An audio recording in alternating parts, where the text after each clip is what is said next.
एक सकारात्मक विचार। चॅनेलला सबस्क्राईब आणि शेअर करा। अमरावतीने देशाला एक अनमोल रत्न दिले आहे, ते म्हणजे राष्ट्रसंत तुकडोजी महाराज।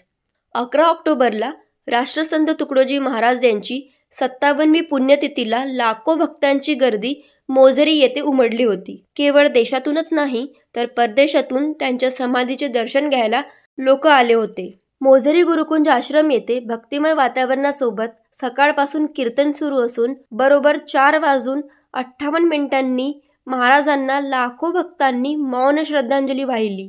त्यावेळी लाखो लोकांसोबतचे पूर्ण परिसर शांत झाले होते। सर्वधर्म समभाव ठेवून विश्वशांती हे तुकडोजी महाराजांचे मूळ मंत्र होते आणि पूर्ण आयुष्य त्यांनी या मंत्राचे अर्थ कीर्तनातून भजनातून लोकांना सांगितले। त्यामुळे मोझरी गुरुकुंज येथे कीर्तनाचे नंतर बुद्ध, जैन, सिख, हिंदू, ख्रिश्चन, मुस्लिम या धर्मांची तेथे प्रार्थना होते।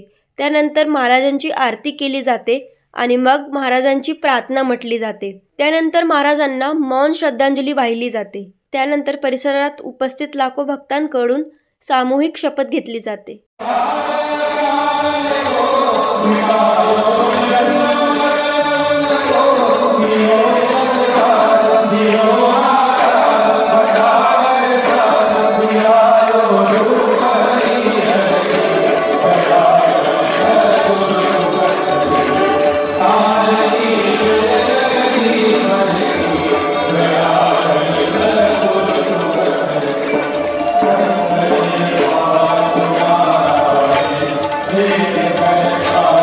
देशाला सर्वधर्म समभावाचे नवीन पाठ शिकवणारे आणि प्रत्येक गावाचे विकास करा, तेव्हाच आपोआप देशाचे विकास होईल। देशातला प्रत्येक गाव विकसित होईल तेव्हाच देश विकसित होणार, या विचारांनी देशाला एक नवीन संकल्पनेशी महाराजांनी अवगत करून दिले।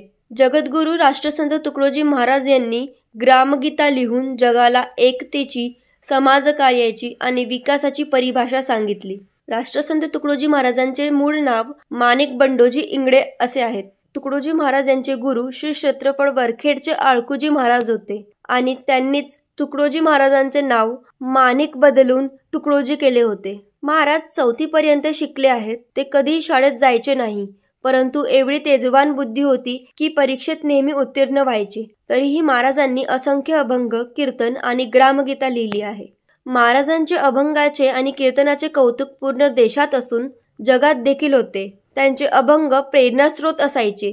त्यामुळे 1962 साली चीन युद्ध व 1965 साली पाकिस्तान युद्ध झाले तेव्हा सैन्याला धीर देण्यासाठी राष्ट्रसंत तुकडोजी महाराज हे स्वतः सीमेवर जाऊन वीरगीते गायली व सैन्याचे धैर्य वाढवले होते। त्यांचे अभंग एवढे प्रसिद्ध होते की त्याच पार्श्वभूमीवर राष्ट्रपती भवनात झालेले त्यांच्या खंजिरी वाद्यांचे भजन ऐकून राष्ट्रपती राजेंद्र प्रसाद यांनी तुकडोजी महाराजांना राष्ट्रसंत म्हणून संबोधित केले होते। त्यामुळे महाराजांना राष्ट्रसंत तुकडोजी महाराज म्हणले जाते।